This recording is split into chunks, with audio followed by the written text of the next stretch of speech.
morning, the message I want to bring to you is from the book of 1 Kings, chapter 20, verses 23 to 29.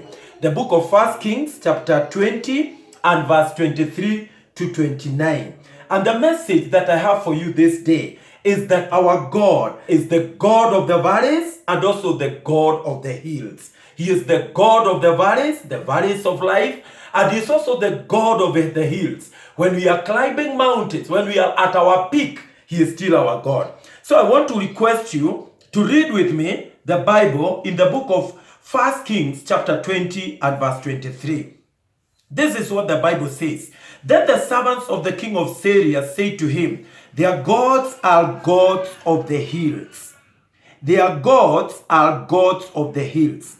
Therefore, they were stronger than we. But if we fight against them in the plain or in the valley, surely we will be stronger than they. So do this thing, dismiss the kings, each from his position, and put captains in their places. And you shall master an army like the army that you have lost, horse for horse and chariot for chariot. Then we will fight against them in the plain or in the valley. Surely we will be stronger than they. And he listened to their voice and did so. So it was in the spring of the year that Ben-Hadad mastered the Syrians, went up to Aphek to fight against Israel. And the children of Israel were mastered and given provisions, and they went against them. Now the children of Israel encamped before them like two little flocks of goats, and while Syrians filled the countryside. Then a man of God came and spoke to the king of Israel and said, thus says the Lord, because the Syrians have said, the Lord is God of the hills, but He is not God of the valleys. Therefore, I will deliver all this great multitude into your hand, and you shall know that I am the Lord. Verse 29 and the last one. And they encamped opposite each other for 7 days. So it was that on the 7th day, the battle was joined, and the children of Israel killed 100,000 foot soldiers of the Syrians in 1 day. Lord, I thank you for my listener. Thank you because you are giving me the word for this particular moment for her and also for him. Be glorified in Jesus' name. Amen. My dear listener and viewer, I want to say this, that our God is a God of the valleys, and He is also the God of the hills. You remember the Bible in the book of Psalms, chapter 23. David is saying, as I go through the valley of the shadow of death. So it reaches a point in our lives when we are in the valleys, and it also reaches a point in our life when we are in our mountains. And when we are in our mountains or on our mountains, that's the time when everything seems to be going on very well. Everything is sweet for you. You are not struggling in life. You are enjoying it. You are flowing. Everybody is celebrating you. There is nothing that is wrong with you. You are not complaining about anything, or we are not complaining about anything. It may be a family. It may be you as an individual, your family. It may be a country like ours, what we are going through, and the entire world. There are times when we are at our peak, when you are performing excellently. But there are also times when we are going through the valleys. And when we are going through the valleys, that's the time when some people have cursed the day they were born. That's when we are going through afflictions. That's when we are going through struggles. That's when we are going through betrayals. That's when we are going through circumstances that we don't enjoy. That's when our businesses are not performing well. That is when in our places of work, everybody else may have been promoted, and you are the one who was either disappointed or demoted, or you remained in one place. There are times when you have a lot of wealth in your house. There are times when you are suffering some lack. There are some times when you are suffering shortages. You are sick, or you have a sick person in the hospital. You have heavy bills to pay. There are times when loans weigh down on you.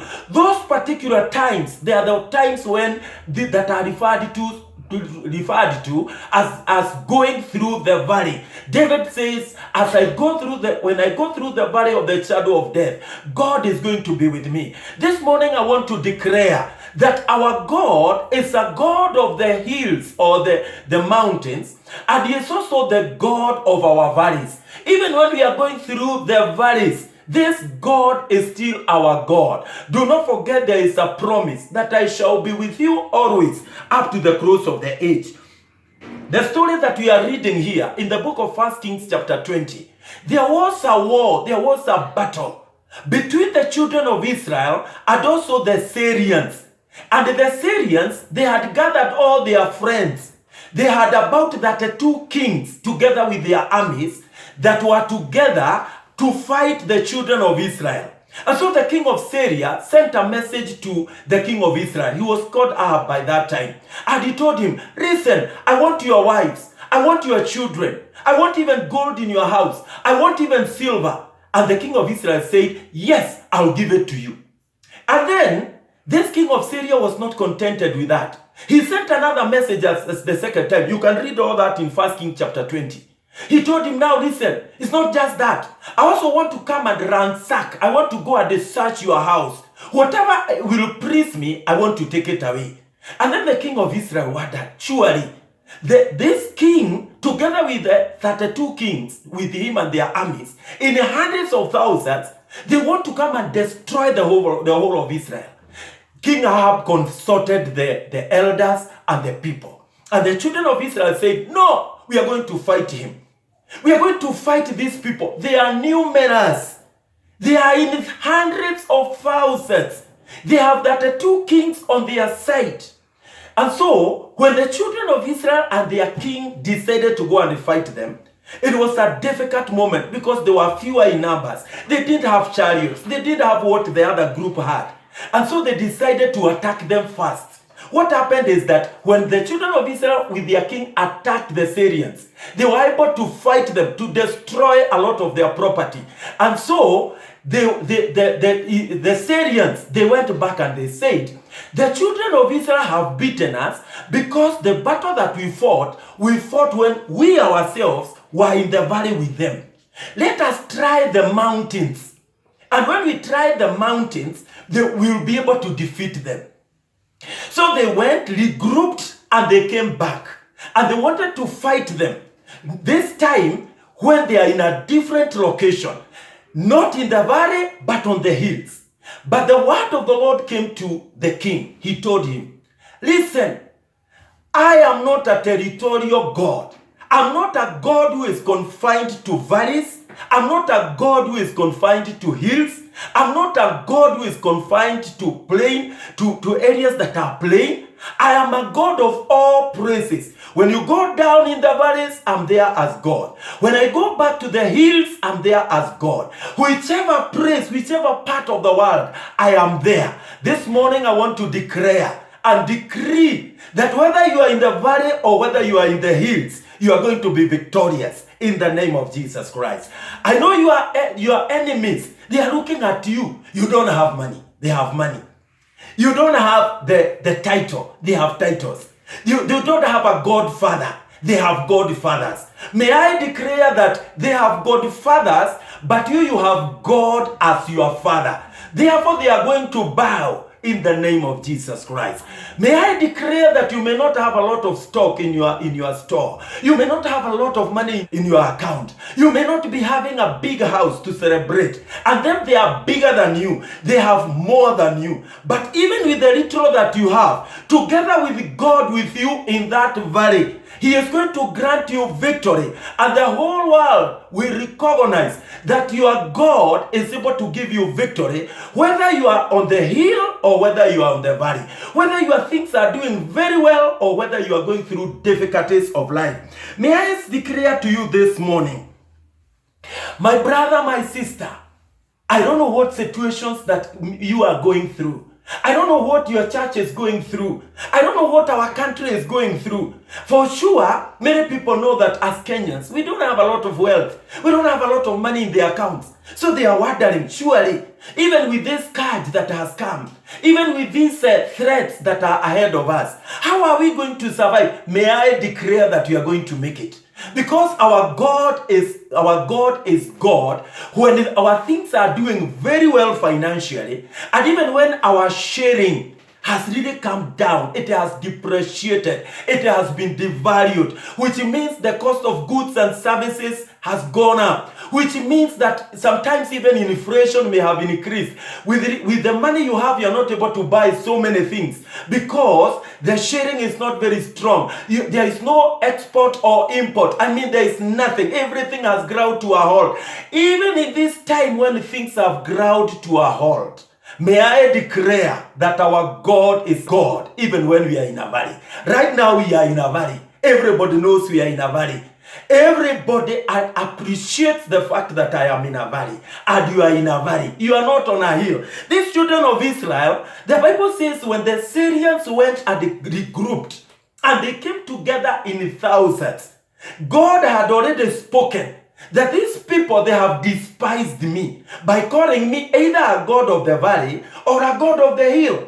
These people have actually looked at me with a lot of contempt. They have treated my name with a lot of contempt, keeping me, confining me to a particular place, confining me to a particular environment, to confining me to particular circumstances. Let me tell you, our God is too big. You cannot put him in a house. Our God is too big. You cannot put him in a valley. Our God is too big. You cannot put him in a hill. Our God is a God of all creation. He is the Almighty, the Sovereign, the God by whom there is nothing that is impossible or that is too hard for you. My dear brother, we must make it in the name of the Lord. We must declare to the devils that they have no power over us. Even when we are in a valley, our God is not in a valley.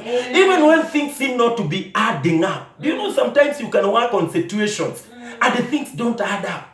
You do mathematics of how much money you have, they can't add up. You do mathematics of the things that you are supposed to do and achieve, you can't. Movement limited. Time of the day limited. So many limitations. May I declare that our God is not limited. And because our God is not limited, we must never allow to be limited. Our God will be with us in the valley, and he shall also be with us on the mountains. Let me tell you that valleys are unavoidable. I'm not saying that we will not go through them. I had already quoted the word of God in the book of Psalms, chapter 23. And I said this, verse 4. David says, as I go through the valley of the shadow of death, at a particular time, my brother, you will find yourself in a valley. Maybe you are wondering, why is it that others are complaining that there is no money, and yet me, I have a lot? I'm buying properties. There are people who are busy building big houses at this time. And somebody is wondering, you're talking about money? I have more than enough. I've employed. Let me tell you, you may be on the hill. After the hill, don't forget there is a valley. And if you are in a valley, don't forget there is also a hill. You're not going to be confined to a valley forever. You're only passing through. The Bible says in Psalms 23 verse 4, as I go through. Everybody has been going through a valley at a particular point in life. So if you have never had your chance may be coming. So when you look at those people who are going through a valley, don't criticize them. Don't look at them with the contempt. Don't assume that they have sinned against God. That's why they are in a valley. It's only that their season of being in a valley is now. And they are not going to be in a valley. My dear viewer, you are in a valley. You are not going to be there forever. I thank God because of the 3 Hebrew boys in the book of Daniel. They were in the fiery furnace. And when they were in that fiery furnace, I want to repeat this once again, that the 4th person also came into the fiery furnace. And the Bible says when the king who had thrown them into the fire came to gaze, to look, he saw 4 people. And the 4th person, the Bible says, he looked like a son of God. The Son of God goes with his people even into the valley, even into the fire. And when they came out, this 4th person never came out. Why? He remained in that fire. He remained in those trials, in those temptations, in that struggle, in that valley. So that whoever else comes into the valley, the Son of God will be there with him. God is going to be with you. Valleys are unavoidable in life. You can't avoid them. You have never seen a country that has only mountains. Every country you'll ever go to, if they have valleys, they have mountains. And if they have mountains, they have valleys. And always, people move from valleys to mountains. Even you are in a valley at the moment. After this moment or after this season, your season is over of being in a valley. You are going to find yourself in the mountain. The advantage of being in the valley is this: your faith is strengthened. Your faith is tested. Your faith grows to another level. You know, there are some people who don't believe in going into the valleys. They want to be celebrating all the time. Life does not work like that. Physically, when you look around, you will discover that there are always valleys and hills. So you cannot be in one particular place forever. But once you are in a particular place and maybe you are celebrating, it is always good to celebrate with God. So that God who is with you when you are celebrating, even when you find yourself in the valley, He is going to be with you there. Let me tell you, God was with the children of Israel when they were in the valleys. And when the battle was taken to the hills, again in the hills He was with them. And again, even if they were taken to another valley, He would be with them there. May I declare that God is going to be with you. Whether you are in your valleys of life, He is going to be with you. And even when you will be celebrating, eating and drinking and rejoicing, and everybody giving you a lot of favor, and your name becoming so pronounced, and everybody is talking about you, even that time when you'll be celebrating, do not forget your God, the God who walked with you when you are in the valley. I want us to pray together. And I want to pray for you. You may be there and you are wondering, I'm a Christian, life has been a struggle, and you want to submit your lives to Jesus. I want you to say these words: Jesus, I ask you to forgive me all my sins, and cleanse me with the precious blood, and save me today. I thank you, Jesus, because I believe you have forgiven me and you have saved me. In Jesus' name, amen. And you may be there and you're having an issue. You are in a valley. Everybody has abandoned you. You thought these are the close friends who could stand with you. You thought these are good relatives, but they are not there. It's because you are in a valley. Even in that situation, I want to declare that God is with you. And because He is with you, I want to pray that He helps you in whatever you are going through. I know you may also be having another need. That need that you have, that is making you struggle in the valley. Can we agree together that God helps you? I want us to pray together. Our Father, we thank you. I thank you because of my viewer. Yes, he is going through a valley. I declare and decree that he shall not be defeated. The Bible says that we are more than conquerors in Christ Jesus who loved us. Whether we are in the valley or whether we are on the hills, I declare that he or she is more than a conqueror. I declare that he can do all things through Christ Jesus who strengthens him. Holy Father, you can see the need he or she is going through. Help him. My God, intervene in her situation. May she be able to come out of that valley with a song of praise that you have helped him or you have helped her. I give you the honor and I give you the praise. In Jesus' name, amen.